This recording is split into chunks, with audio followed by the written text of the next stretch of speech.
I'm Jonathan Larson with TYTI Investigates, and I want to talk about a news story in Politico this morning. I realize everyone's talking about the impeachment, and I get it, and John Bolton's revelations about what Trump told him. And the thing is, the reason I know that is because there's plenty of content out there and plenty of commentary on it. So I don't feel like I'm dropping the ball, essentially. I don't have anything especially useful to add to that conversation. What I did want to focus on was we are, just under a week away from Iowa. And Bernie Sanders, Senator Bernie Sanders, independent of Vermont, is showing strength in the polls, including in Iowa, but also nationally. And as I said in the headline for this, my best clickbait headline so far, some Democrats are beginning to freak out. And I wanted to share with you some reporting that Natasha Korecki, I hope I'm saying Natasha's name correctly, from Politico did. And I'm going to push back on some of the stuff in here, but I'm not pushing back at her. The reporting, I think, is all good stuff. It's important stuff. I'm pushing back on what she is reporting exists. So I hope you'll understand the nuance here. And just because I'm upset about, or not upset, but critiquing some of what's said in here, that's not about her. It's about the people she's quoting. That's how journalism works. Don't shoot the messenger.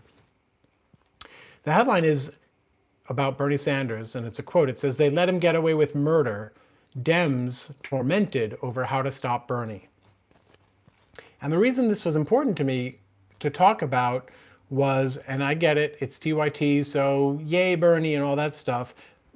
I'm less interested in talking about how great Bernie Sanders is, and you could make a case for the Joe Rogan endorsement being a misstep, an unfortunate error. There are lots of reasons to critique Bernie Sanders. So this is not yay Bernie Sanders. This is about me wanting to look at how the Democratic establishment thinks about this race, but more broadly, politics in general and people in general. So I'll read a few things here and kind of annotate it as I go. With Bernie Sanders gaining steam a week before the Iowa caucuses, tormented Democrats are second-guessing what they say was a hands-off strategy against the Vermont senator in the 2020 primary. In other words, they didn't mount an all-out concerted attack on Bernie Sanders. They fear a repeat of 2016 is in the making, when mainstream Republicans scoffed at the idea that Donald Trump could ever win the nomination until he became unstoppable, only this time from the left. If it is a repeat of 2016 from the left, that means Democrats win. So if the concern is that the Sanders dynamic parallels the Trump dynamic, you would think you would be happy about that. Now, maybe you want to nitpick about the Electoral College and the popular vote and all that, but I don't get the sense that's where they're going with this. The co-founder of Third Way, Matt Bennett, tells Politico, quote, "The Republican money people were laughing at Trump when he came down the escalator, and they kept laughing at him for way too long until, holy, he's winning primaries." That's what Matt Bennett says. Bennett says he's attempted for weeks to find an organized effort to combat Sanders' rise, so far to no avail. Quote, "What I fear is one will emerge too late, as what happened with Trump." I'm not sure what a successful anti-Trump attempt would have looked like too early, right? Because the entire point was he was running against the establishment. So having the establishment punch him harder and earlier would simply have cemented the fact that he was a threat to the establishment earlier. If there's one thing that Trump and Bernie Sanders have in common, it's being unapologetic. And I don't mean that neither of them ever apologizes. What I mean is the things that they consciously, knowingly espouse, as opposed to the one-off gaffes or missteps or whatever, their thought-out positions, insert Trump joke here, are things that they are not timid or reticent about supporting. They are proud to support them. Many Democrats say they respect the support behind Sanders, but fear that a self-described Democratic socialist would cede, C-E-D-E, would cede must-win battlegrounds to Trump. I don't know how many times I can make this point. Any Democrat who runs for office post-Bush, I guess, is running as a socialist, okay? I don't care whether it's Pete Buttigieg or Andrew Yang. you're going to be labeled a socialist. Anything you want to do to use the government to help people is going to be prima facie socialism. So that's a wash, right? That's a gimme, which means you now don't have to worry about it. There's nothing you can do to change that. Fantastic. Take it off the table. Now we get to Rahm Emanuel. I know you were all waiting. Quote, swing states have a higher concentration of swing voters. We need a nominee who draws them to the Democratic column. He goes on to say, this is the former Chicago mayor, former chief of staff to President Barack Obama. He says, quote, Sanders' theory, like Trump's for the right, is based on the notion of a higher turnout of infrequent voters. Again, I can't stress this enough. It was in all the papers. Donald Trump won in 2016. But let's get to this point, because there's only one sort of reason that makes sense for Democratic establishment to have a real problem with Bernie winning the nomination, which is the fear that other candidates, Joe Biden, Elizabeth Warren, Pete Buttigieg, are better equipped to get voters to the polls without alienating other voters at the polls in the swing states that are not reliably Democratic. So, at the risk of being taken as someone who does some research, I did some research. I went to Real Clear Politics, which, if you're not familiar with it, it's a treasure trove of polling. And I looked at some of the swing states, right? The red and blue states don't do a lot of general election hypothetical matchup polling because everyone kind of knows. So, January 9th, Detroit News WDIV TV poll in Michigan. These are hypothetical matchups. Trump versus Biden. Biden wins by 7. Trump versus Sanders. Sanders wins by 4. Trump versus Warren. Warren wins by 2. Trump versus Buttigieg. Buttigieg wins by 2. Trump versus Bloomberg. Bloomberg wins by 6. So that's Michigan.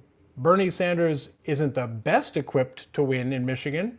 Biden and Bloomberg do better than he does. But he does better than Warren and Buttigieg. So why the freak out? Let's look at Nevada. Fox News poll. And it's not clear to me whether that's Fox News National or the local affiliate or what have you. So there I didn't do my research. Trump versus Biden. Biden wins by 8. Trump versus Sanders. Sanders wins by 5. Trump versus Warren. Warren wins plus 1. Trump versus Buttigieg. Buttigieg wins by 1. Again, Sanders, not an outlier. Doing better than average, it looks like, in fact. But not the best. Biden is the best in that poll anyway. But again, I want to make for the first time, this time, the observation that with a president as deeply unpopular as Trump, that doesn't mean that, oh, it's so important that we beat him that we have to go the safe route. What it means is that you have a chance to actually change the country by making clear that by putting someone up who is not going to just do Republican light, right? You can actually advance FDR-style ideas, whether you are backing Warren or Sanders. Another poll from January 10th, also Fox News, so maybe it was a national Fox poll that did swing states. This is Wisconsin we're talking about. Biden wins by 5, Sanders wins by 4, Warren wins by 2, Buttigieg wins by 1. January 15th, Epic MRA poll in Michigan. Biden wins by 6, Sanders wins by 5, Warren wins by 3, Buttigieg wins by 4, Bloomberg wins by 7. Also January 15th, Florida Atlantic University. Biden wins by 2, Sanders wins by 6, Warren wins by 2, Buttigieg ties. Marquette does a poll in Wisconsin on January 15th. Biden wins by 4, Sanders by 1, Trump by 3, Caught myself there. Biden wins by 4, Sanders wins by 1, Warren loses by 3, Buttigieg loses by 2. That, I would think, is where you want your freak out. If your concern, Rahm Emanuel, is swing states have a higher concentration of swing voters, P.S. Adoy, we need a nominee who draws them to the Democratic column, then in theory you should be freaking out over Warren and Buttigieg, at least in Wisconsin. So let's continue with the piece. Here's a really telling phrasing here. It says, but the Democratic establishment is caught in a catch-22. Attack Sanders and risk galvanizing his supporters and turning him into a martyr of the far left, or leave him alone and watch him continue to gather momentum. The central point I wanted to make today talking about this article, because if you're a regular with TYTI Daily, you know I try not to get into punditry and the DNC should do this and the Triple C should do that and they should do it in this state. Like, no one knows anything. So do what you think is best without making some convoluted argument about what's going to happen as a result. The central point I wanted to make is that so much, if not all, of the Democratic freakout over Bernie Sanders, and to a lesser extent over Elizabeth Warren, but just in general, their general approach, the Democratic establishment approach to politics, certainly presidential politics, but pretty much all politics, is that polling is a fait accompli. Anything that Americans believe, that's it. We've got to take that as received wisdom, and we have to respond to that and deal with the fact that that's immutable. And the shorthand term for that thinking is an abdication of leadership. And it's also bubble thinking. It's this notion that everyone in the country has looked up their favorite think tanks' position papers on each of the candidates and weighed all of them and maybe completed some sort of matrix that tells them exactly who their candidate is. Most people don't operate that way about anything, let alone the president. In 2016, the moment I first realized Donald Trump could actually win was the first poll that came out after, it might have been the McCain stuff, trashing McCain, almost literally spitting on the man's grave. But also, Trump said something along the lines of Northern European socialist medicine is great. It's wonderful for those people. We just can't have it here. He was essentially saying that's preferable, but America is not good enough. We can't pull it off here. And his support among Republicans did not move. And what that tells me is that, again, Trump and Sanders, they are unapologetic. They are unembarrassed about believing what they believe. And you might not like what Trump does with that, right? What he has done is he has led people to be afraid. Fear is viral, right? But so is courage. And Democrats surrender preemptively because they think that everyone's mindsets are baked in. But courage is viral, and compassion is viral, and intelligence is viral, or at least the appreciation of it. And we see so few Democrats try to infect the country with that. And I see it on my local message boards, right, for my town. Someone posted the other day on Facebook something like, a woman came to my door, pressed the doorbell, and asked if she could borrow my Wi-Fi because she had some situation or emergency or whatever. So I called the police. This is a mindset. This is the mindset that we get because Trump has made it okay to fear and to hate and to act on it, right?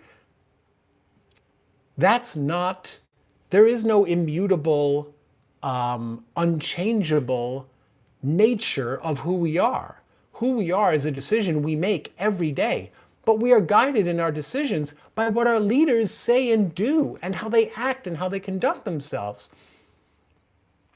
And the Democratic establishment acts as if that's not an option. That's why the Democratic establishment is caught in a catch-22. Attack Sanders and risk galvanizing his supporters, or leave him alone and watch him to continue to gather momentum. It's not even contemplated that leadership is another alternative.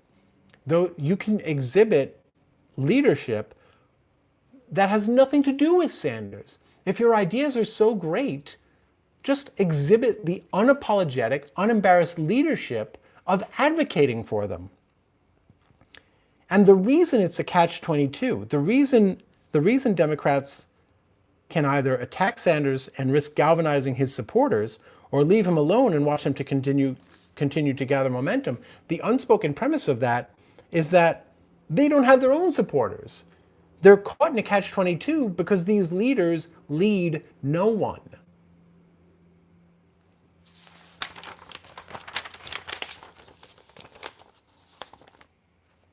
I don't want to knock Warren around here. In fact, I think I'm going to come to our defense a little bit, but I want to read this passage. Sanders struggled to break out in polls for months in 2019 as fellow progressive Elizabeth Warren mounted a strong campaign, but Warren regressed after she was besieged with questions over how she would pay for Medicare for all. I would say, actually, you could make the case that it wasn't necessarily about how she would pay for Medicare for all, but her full commitment. I believe I remember this correctly. She pulled back on the extent to which she was committed to that. And then says, ironically, Sanders' signature issue, but over which he had not been pressed for similar specifics, critics said. And here's the thing.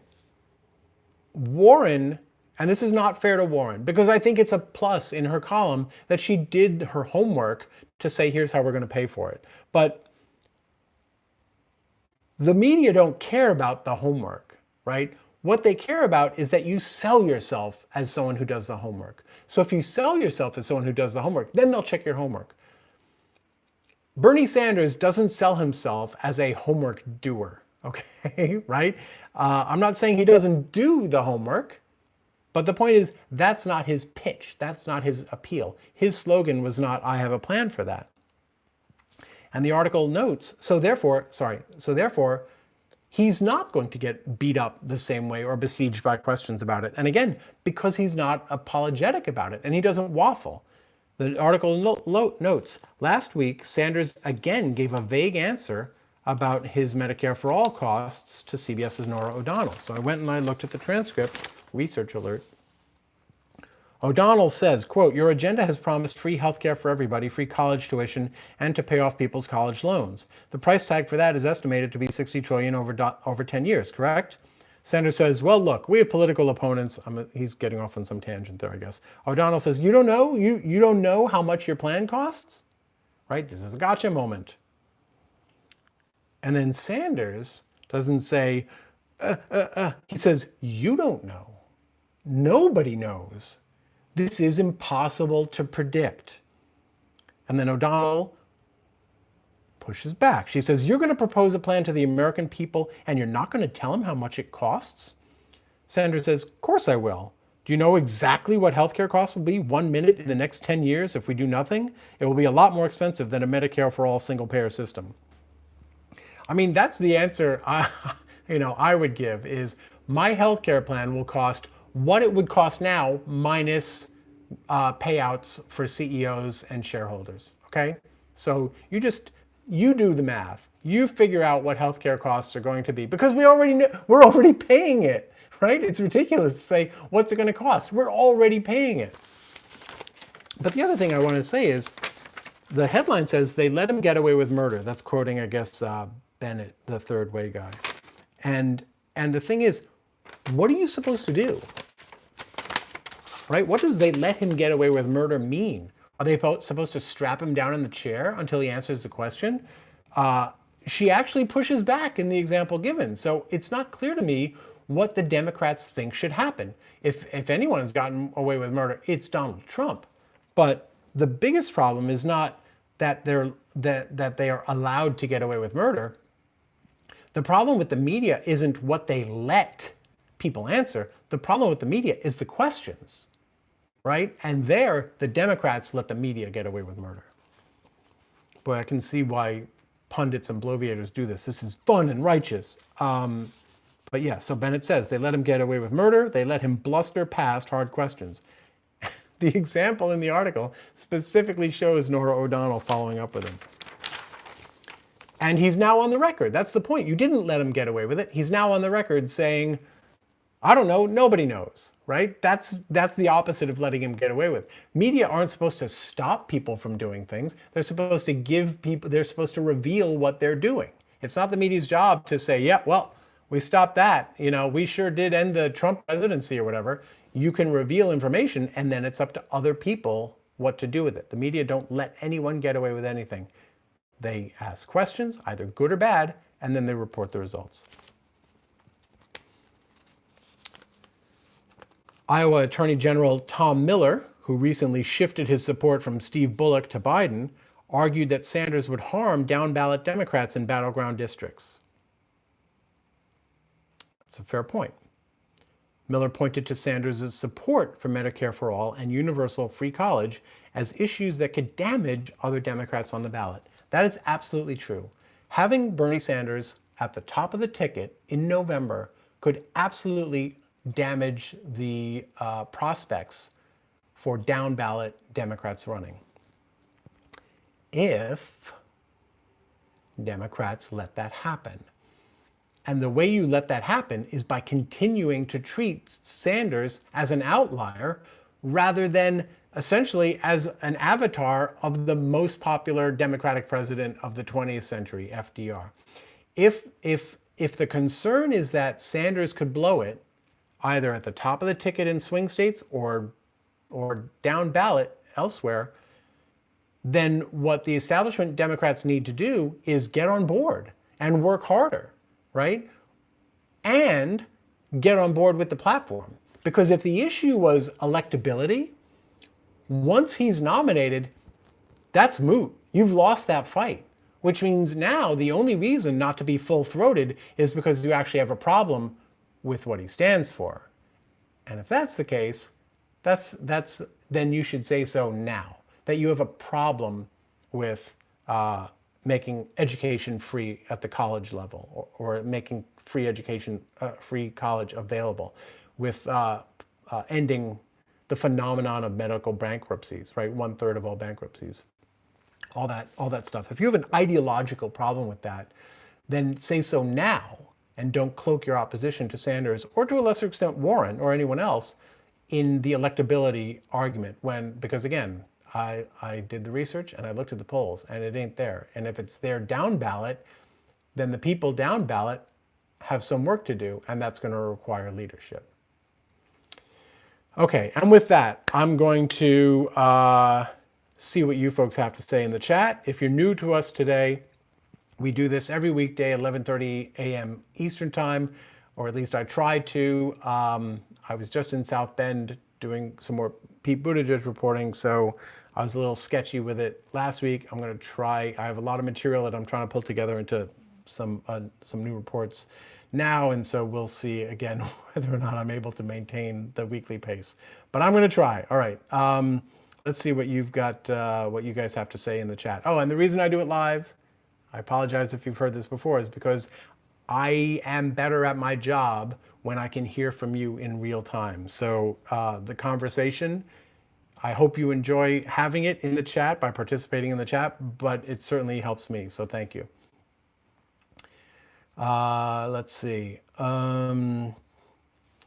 Dennis Miller says, as a reporter, what do you think of 20 questions on Twitter to Democratic candidates they have chosen?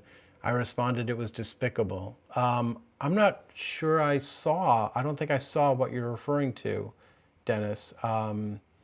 But I think questions to candidates are good things pretty generally.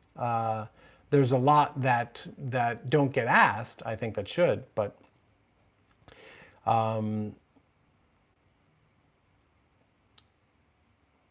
folks are sad about Kobe Bryant, of course.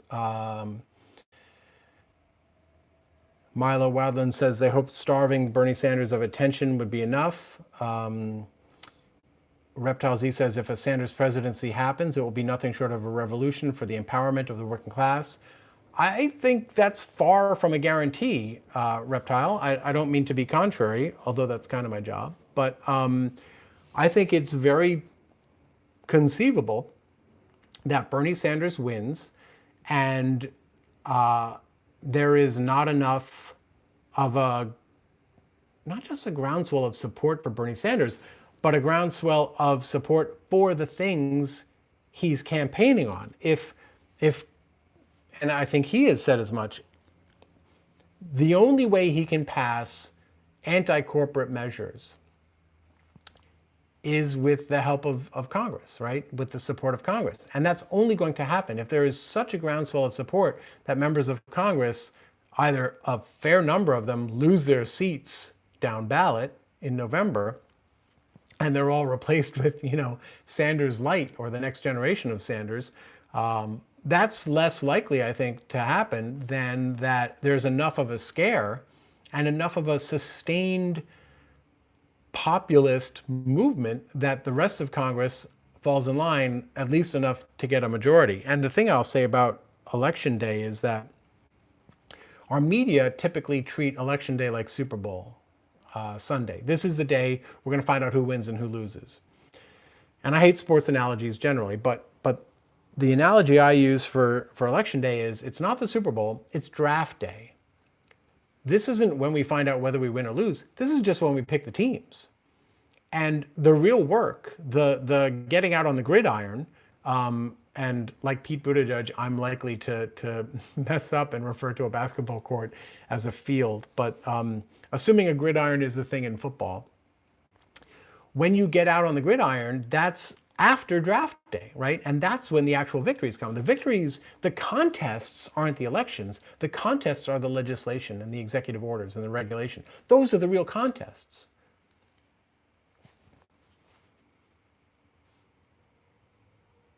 So my point is, it might be something short of a revolution for the empowerment of the working class if it's not actually a revolution for the empowerment of the working class. If it's just Democrats show up and elect Bernie Sanders and Trump is an historically unpopular president, then no, we might not get change. And the Congress, Democratic controlled or otherwise, might feel totally free to reject the sort of, I'll say, radical ideas of Bernie Sanders. Radical in the sense that they are radically different from where we are now, not that they are radically different from our past, right? There was a poll that came out over the weekend. I saw that some chatter about this on Twitter, about how a majority of Americans describe themselves as moderate and say they want radical change to the system.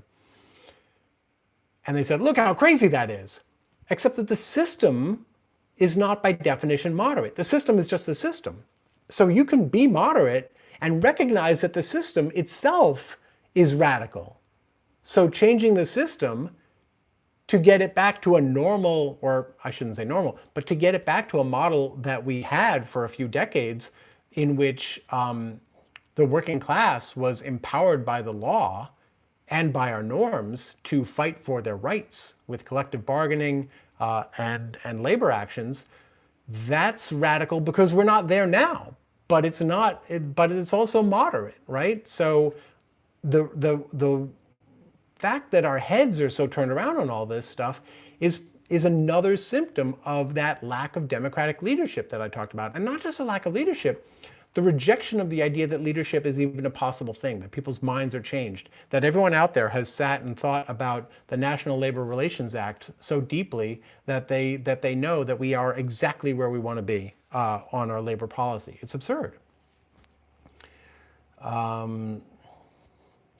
Stacy Fisk says, I totally just read the article on this video's thumbnail. I will post the link. I'm sorry about that. I'm a little haphazard when it comes to the pre-publication information, but I'll go back and I'll edit the description and everything so you guys can go check out the article, and I think it has a link to the Norah O'Donnell exchange with Sanders, which I think is worth people checking out. Jess writes, I reside in Wisconsin and both party elites of both parties, I guess, called Bernie a socialist. Yet in 2016, Bernie took Wisconsin with a large majority of the votes in the primary. Dan A. says, the last three presidential elections were won by the change candidate. Obama ran on change you could believe in. Trump won on tear down the system. Bernie is the change candidate in 2020. No Middle Ground says, not so much of an error, referring to Bernie elevating Joe Rogan's, it wasn't exactly an endorsement, but Rogan said he thought he would vote for Sanders. And a lot of people took issue, which I understand, or at least I can see. I shouldn't say I understand it because I'm not in their shoes, but I can see why people took issue with Bernie choosing to use his platform to elevate Rogan. And whether you call it an error or not, I can sympathize with people who saw that as a misstep. No middle ground continues. We do need as many votes as we can. Revolution takes movement. Grassroots support comes from all walks. Just my thought. Joe is an enlightened jock. Yep. So when we say we need as many votes as we can, that opens up the Faustian question of what are we willing to do? What are we willing to countenance to get those votes, right? And there is some answer of, there is something that we would not do to get those votes, right? So then it becomes a debate over, or discussion over, where is that line? Will I elevate the voice of Joe Rogan? What if David Duke supports Bernie Sanders? Will I tout that endorsement? Because that might get me some votes, and it might. Do you tout that endorsement? I would think most people would have a pretty clear no answer for that regarding David Duke. You got to be sympathetic and understand the plight of the people who feel the same way about Joe Rogan, because he's spoken about them the way David Duke has spoken about people as well. So I'm not saying I've got easy answers, and I do think that, I've said before, I do think that the idea of treating people as irredeemable guarantees they're never redeemed, which cements their position in the ranks of the deplorables. That's a bad thing, right? We don't want to cast out deplorables. We want to infect them with, we want to cure them of the virus of fear and infect them with the virus of courage and compassion. DLJ says, this is the two aristocracy system, keeping out the we the people. Bernie appeals to independents because he's independent, and to Republicans because he's a genuine Republican in the sense that he's anti-monarchy. Autumn's Alley says, I live in Canton, Michigan and work at Walmart. Hi, Autumn's Alley. Thank you for your service. And thank you for joining us. And I say thank you for your service non-ironically, because like lots of people in unglamorous jobs that are not called heroes every day, why wouldn't we thank you for your service? I tell everyone I can to please vote for Bernie, and the majority of people in my area say they already plan on voting for Bernie. That's interesting. No Middle Ground says, I'm really not feeling the polls. They seem off for some reason. No offense, Jonathan. Absolutely zero offense taken, right? But that's kind of my point too, is that it's not so much that I'm saying the polls are right. I'm saying that the Democratic argument against Sanders' electability in swing states has no empirical basis for it. The only empirical basis you can have for will someone win in a state or not is what do the polls say, right? That's so if the polls are unreliable, that makes my point even better, because it means they have no justification. The Democratic establishment has no justification for rejecting Bernie Sanders' chances of electability in the swing states. But my bigger point is that we should all reject polls because people are movable. Those are snapshots. I don't know about you guys, but I move after someone takes my picture, right? I don't stay in that position forever, except of course, when I'm doing the thumbnail for these videos. With the exception of that, people move, right? And if you reject the idea that people move, you'll never try to move them.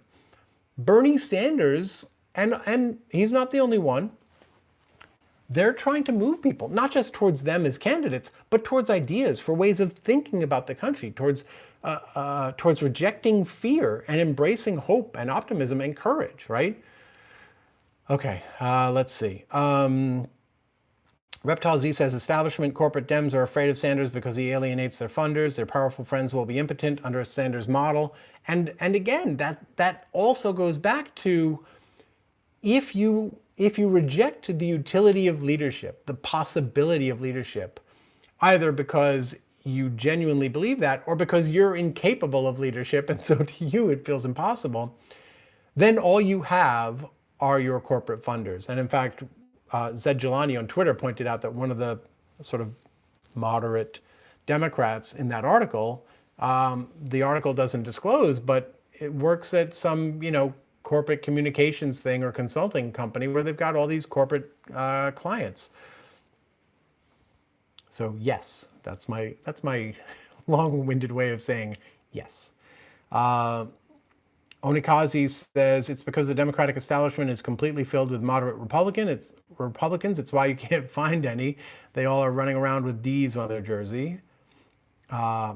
Jess says polls are based on likely voters, an outdated process. Well, some are. I didn't dig into the specifics on these polls, but there's likely voters, there's registered voters, there's certain to vote, there's all that stuff. Anyway, Jess continues, they fail to take into consideration new and disenfranchised voters. That much, I think, is pretty uncontroversial. Yeah, how are you going to measure the pulse of likely voters when Sanders' whole mission is to create new ones, right? They're not likely yet because he hasn't created them yet. Jess continues, the fact is millennials and Generation Z voters are unapologetically progressive. Grammy Bernie bro. I was literally thinking the Grammy Awards for a minute. I'm like, did Bernie Sanders win a Grammy? Says politicians only use polling to push their narrative. They completely ignore polling on Medicare for all and anti-war.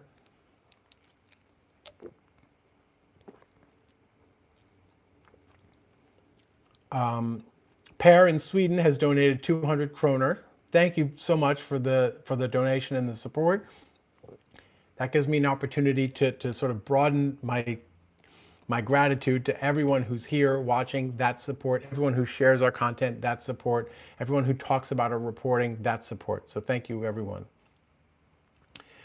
Mag's Focus, oh wait, I didn't finish. Oh no, I did. Mag's Focus says, there was a call for unity while Biden was the only front runner. Now Sanders is pulling ahead. Can we call for unity now around Sanders, or am I being ridiculous? I actually think there's a call for unity was premature when Biden was the front runner, and it's premature if Sanders is the front runner. The call for unity is the Democratic convention, right? Up until then, they are supposed to fight. We are supposed to fight. We're supposed to argue. We're supposed to clash. We're supposed to push each other. It doesn't mean that we, and when I say we, I mean Republicans too. That's the process, right? That's the point of holding a primary. If you want to say, if your argument is that Democrats should just unite behind the nominee, then just go back to the smoke-filled rooms and don't have a primary process. Just have a convention where the Democratic National Committee sits down and says, yeah, Biden, what the hell? Israel Oliva says, or Oliva, I'm sorry if I'm not saying your name correctly, says, that's a great quote, the leaders lead no one. Thank you for that. I don't know if I've stole that from someone else, but if I did, I apologize. Katie Kane says the DNC is the anti-everyone organization except their corporate donors. I think I always try to push back on the notion that corruption or evil are motivating people politically. I think most of the, third wave folks, all of these folks, everyone goes to bed at night and wakes up thinking, I'm going to do my best today. I'm going to be a good person. I'm going to fight for what I think is right. You can certainly make the point that your views on what is right are shaped by who you surround yourself with and who has access to you. Per, by the way, with his donation said, I wish more people were less self-serving. To be a leader should be a mix of passion, clear aim, and servitude. If you have the interest of one, the one is the only goal. The opposite is the power of social democrats. Jess says Warren needs to stay in. While she is less progressive than Bernie, she is much better than any other of the remaining candidates. I would say they should all stay in. There's no rule that says, well, once it looks pretty unlikely that you'll win, it's wrong or in any way immoral. Part of the process of the primary, part of the utility of beating up the nominee is to make them better. It's to air out issues that may come up in the general and give them a chance to get ahead of it. There are lots of reasons that anyone who can stay in should. Reptile Z says, JL doesn't strike me as a mud sport type. Oh, are you referring to what I said about fields or whatever? Ultimate Frisbee was the closest I got, I suppose. Katie Kane says Bernie constantly asks folks what issues are important, then he goes back and figures out how to get to where the people want to be. Accurate costs on wars, anyone? Punks for Progress says Warren is taking precious votes away from Bernie. At this point, Warren serves to only hand the nomination to Biden. Onikazi says it was homework, but the work showed how non-committed she was to Medicare for all with a fragile Rube Goldberg-like implementation.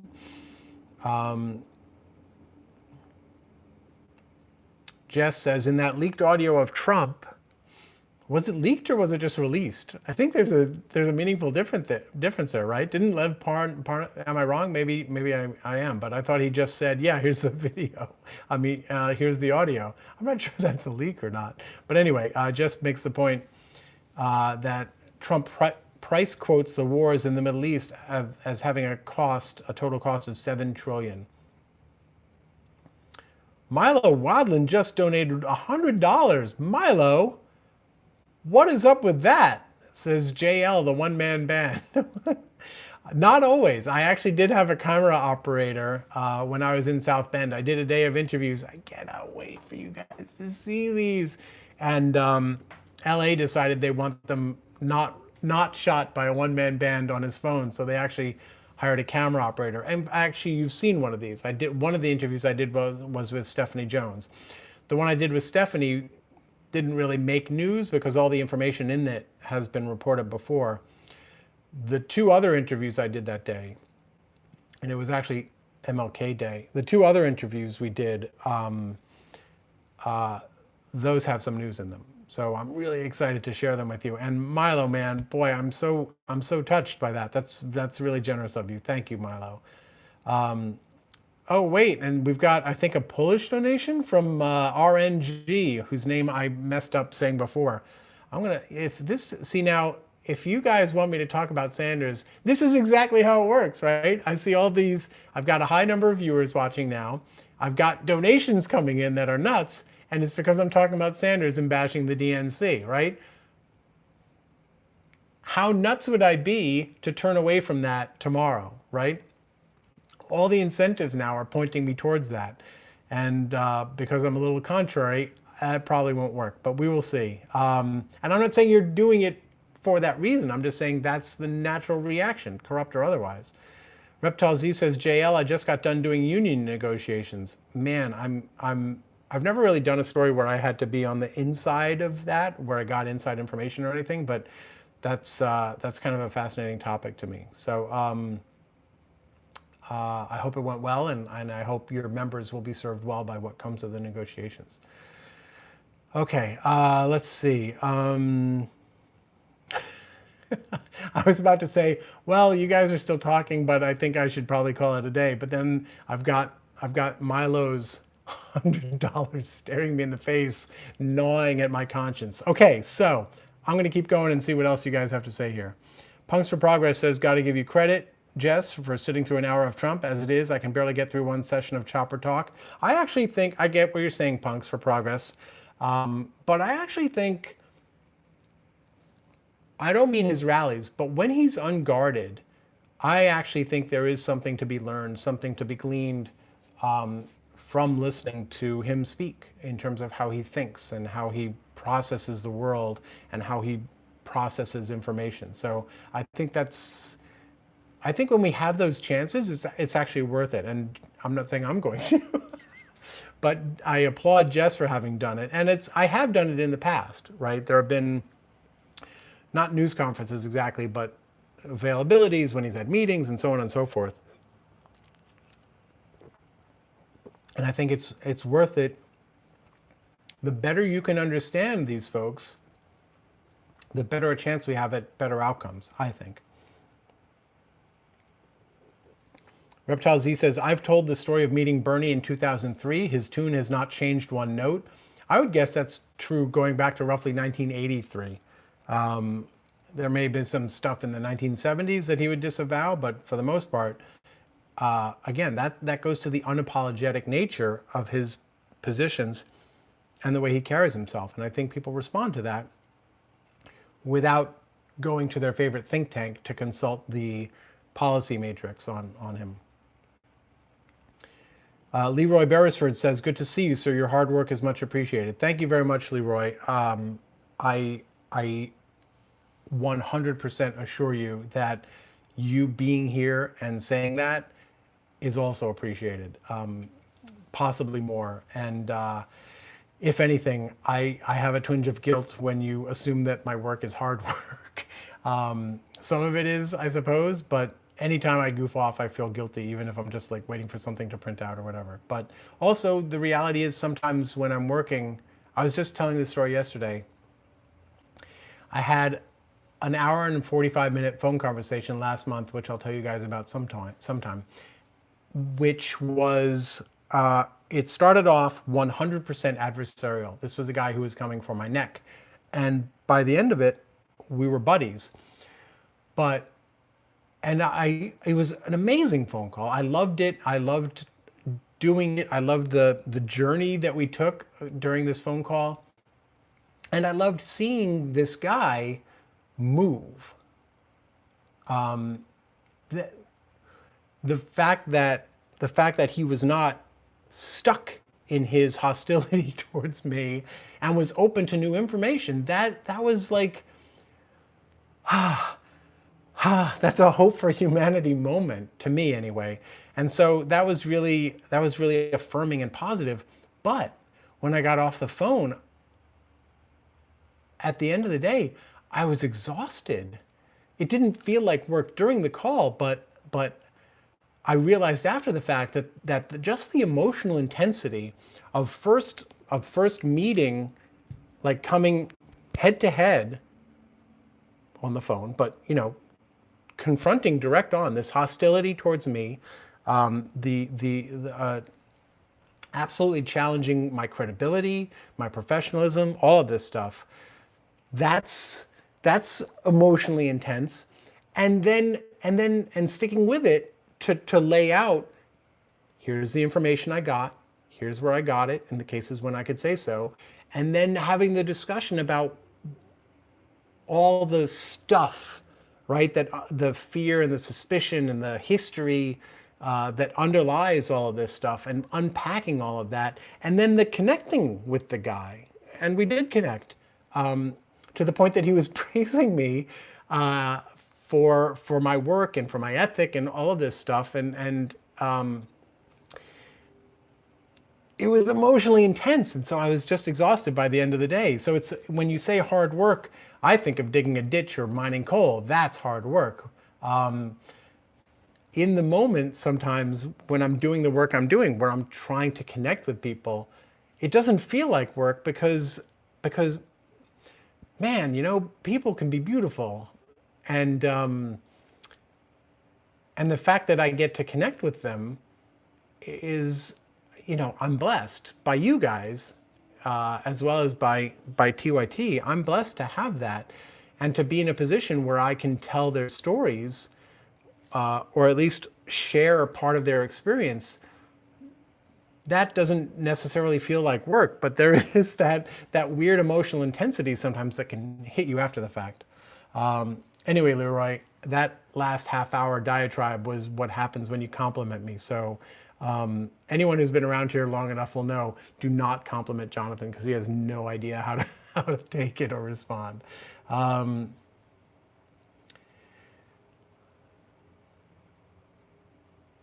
Jeff says, I think this is referring to Trump, the discussion around the fossil fuel industry and the nuclear industry as well as fracking was just disgusting. That would be interesting. I haven't seen any reporting on that, but I would be very interested in that. The whole Ukraine energy industry, there's a lot going on there that has not really come out. Chris Monk says, Sanders rightly identifies that we need an active and informed populace in order to pass bills he's proposing. We're against the establishment as well, and like FDR, he needs us to push for them. And I think it was actually Thomas Jefferson who said an educated populace is a requirement for democracy. I'm botching the quote, but it's something along those lines. Kai Azor says the Democratic Party will cheat Bernie again.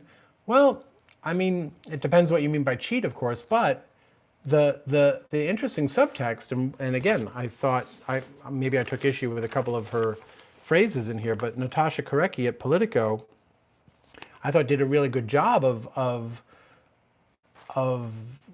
interrogating what the Democratic Party has done. And it seems like so far they haven't, a lot of individual actors within the Democratic Party establishment have not only desired, but as one of them said, looked for an organized effort to go up against Bernie, and they haven't found it. Now, that's more of a PR communications forum, right?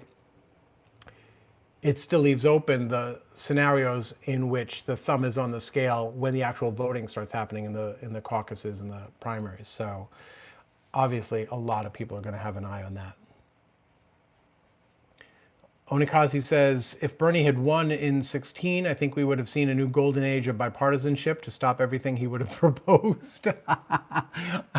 I was getting kind of like skeptical and dubious when you hit golden age of bipartisanship, but I very much enjoyed the turn you took.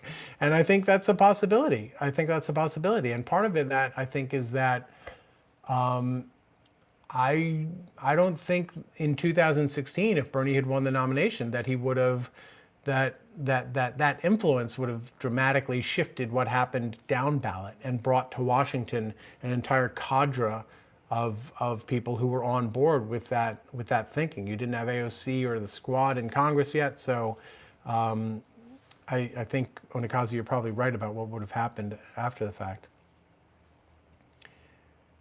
Chris Monk says Trump was saying how Bernie would have been a hard person to beat in that Lev Parnas recording because Bernie is highly appealing to, I think you're saying poor and working class people. Reptile Z says, don't forget that like button doesn't get much better than this. Oh no, I hope I can get much better than this. But thank you, Reptile. See, I'm terrible at the compliments. May Spitfire, welcome, May, says, I think Bernie's been saying the same thing over and over. Obviously, he's not going to walk into office and start making changes without a fight. Some battles will be lost, but the war is the goal. And look, the Overton window is no joke, right?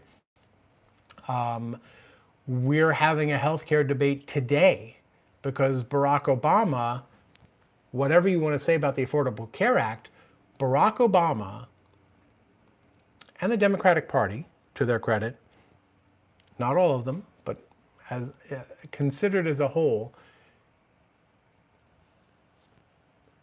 they gave rise to the notion that people going broke because of medical bills is fundamentally wrong. And obviously, a lot of people thought that beforehand, but I would argue that Obama and the Democratic Party succeeded in creating leadership, creating a demand for institutional remedies to that problem. The idea that the healthcare system we have should prevent individual bankruptcy as a result of medical bills. So we're not at an ideal or a perfect system yet. People are still going broke because of medical bills. But that concept, that conceit is there now. It's real, and you build on that. The idea that everything has to happen with one election is not realistic, and does it potentially happen sometimes? Sure, but our system is not built to facilitate that. So we need to understand that and what that means. Chris Monk said, FDR said, if you want to get these bills passed, make me, and he meant force your reps to pass them. And I think Obama said something similar, but yeah, that's exactly right. It's a participatory democracy. And if anyone is a Bernie Sanders supporter and thinks that their job is done once they go to the polls and Sanders is elected, you've entirely missed the point. That's draft day. That's when you put on your uniform and you go to work the next day. Everything else was just foreplay.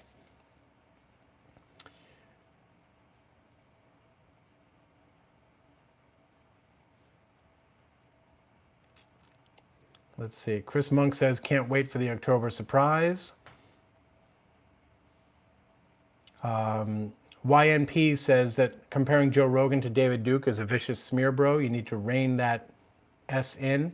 So I wasn't comparing him in the sense that I was likening Rogan to David Duke. I'm saying in the eyes of some people, things that Joe Rogan has said about them are vile. They're vicious. And so my point was in fact explicitly that they are not alike, but that there is a line somewhere where politicians will say, no, I'm not going to elevate that person. My point was that Joe Rogan and David Duke were not at the same point on the line. So I apologize if I was unclear about that. But everyone should understand that there are groups of people out there who feel the same way about what Joe Rogan has said about their groups of people as other people do about David Duke. So I'm not saying they're the moral equivalent. I'm not saying they're the same in any way, but you should know that other people feel the same way about what Rogan has said about them as what people feel about what David Duke has said about them. Milo Wadlin says, talk about the difference between an audience and a following. First of all, Milo, just because you gave me $100 does not mean I'm your freaking puppet, okay? Secondly, because you gave me $100, I'm going to do what you said. No, I'm kidding, of course. And just so people are clear, you didn't give me $100. I wouldn't even know where to go find that. It goes into some YouTube account and it registers in LA. But if I understand what you're saying, an audience essentially is passive, right? You're just watching. Trump is funny. Trump is amusing. You might go out to the rallies, but my whole thing about, will Trump supporters show up to keep Trump in office, right? Will they engage in violence? These are the same folks who let a Kenyan socialist, communist, atheist, Muslim take office twice. Okay, so that to me is an audience, right? These are people who are they like the show. They like the fact that someone is saying rude things and making them feel like they're not bad people for saying rude things. And I'm not sure if a following, maybe I'm getting this a little bit wrong, but I think the thing to contrast that with is a following in the sense of a movement, right? If you're following, in theory, you are moving. You are going in the same direction as the person you are following. And that is an actual army that can accomplish something by showing up for protests, town halls, knocking on doors, making calls. So to me, that's the difference. And if Sanders has an audience, then we're not likely to see change. If his electoral support is an actual movement, then we're gonna see some history happening. Chris Monk says, I bet it will be an October surprise of a caravan of terrorist immigrant super monsters riding dinosaurs and casting taxes and lightning from their fingers every 4 years, pretty reliably. The difference is, well, not the difference, but one of the utilities, this is what I was saying earlier about primary fights, is that there's a couple different kinds of October surprise. The attack on your enemy, October surprise, is only possible if you're somehow able to come up with something that your enemy's primary opponents couldn't come up with or wouldn't use. That's one good thing about the primaries, is that they will eliminate people who would be kryptonited by an effective October surprise, because their primary opponents will use it against them, or it'll come out. Or, it's a vaguely Nietzschean conceit, or those candidates will learn how to respond to it and possibly diffuse the thing entirely in May rather than in November. So I think you're probably right, Chris, that if we see an October surprise, it's going to be, and I'm going to repeat this again because it's, ew, that was a gross noise, better. It will be an October surprise of, quote, a caravan of terrorist immigrant super monsters riding dinosaurs and casting taxes and lightning from their fingers.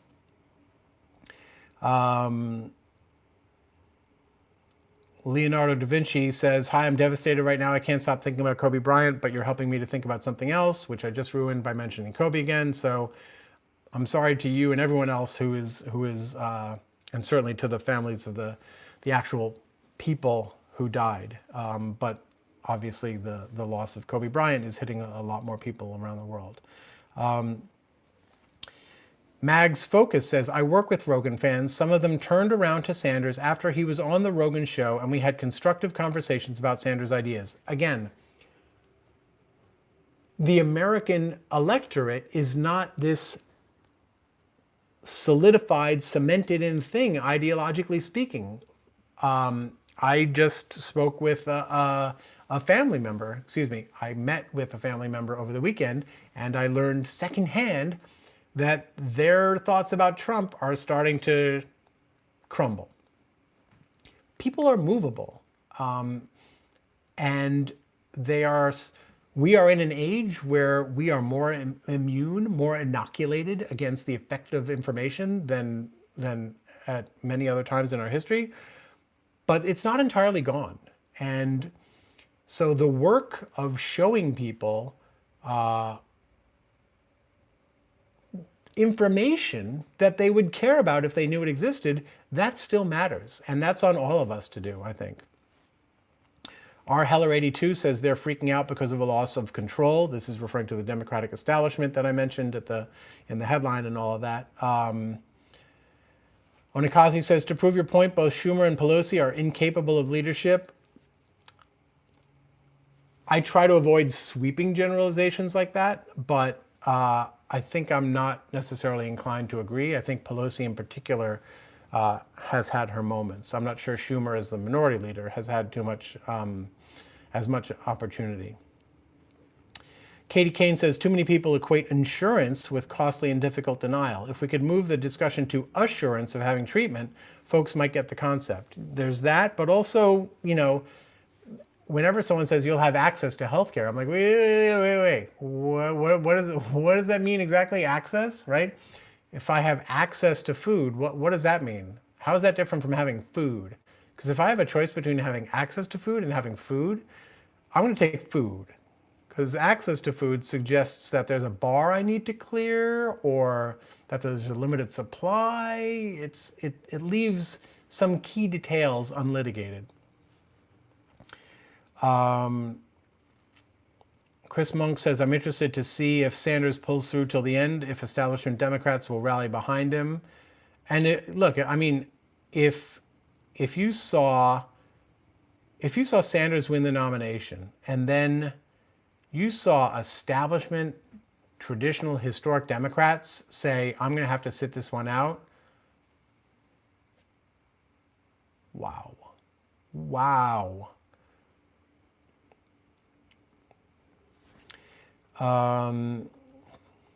Here's a quick little exchange I'll share. Trey Randall says, sorry, I'm a little late. May I get a sum up? Felicia Ritter says, Trump is a slug. Now, I don't know if Felicia is responding, but Trump is a slug is quite the summary. Let's see. Jose Grulon, I'm not sure how to say your name, Grulon. Jose says, nice, Milo. Thanks for supporting independent news. Milo gave by far the biggest donation that we've gotten through TYTI Daily here, or TYT Investigates, the YouTube channel, ever. So I'll reiterate my thanks to Milo as well. Scuba Steve says, how influential do you think mainstream media is? I think it's hugely influential, not necessarily in that it pursues or advocates for specific outcomes, but it shapes the mindset with which we approach our politics and our civics, and even what we decide our problems are.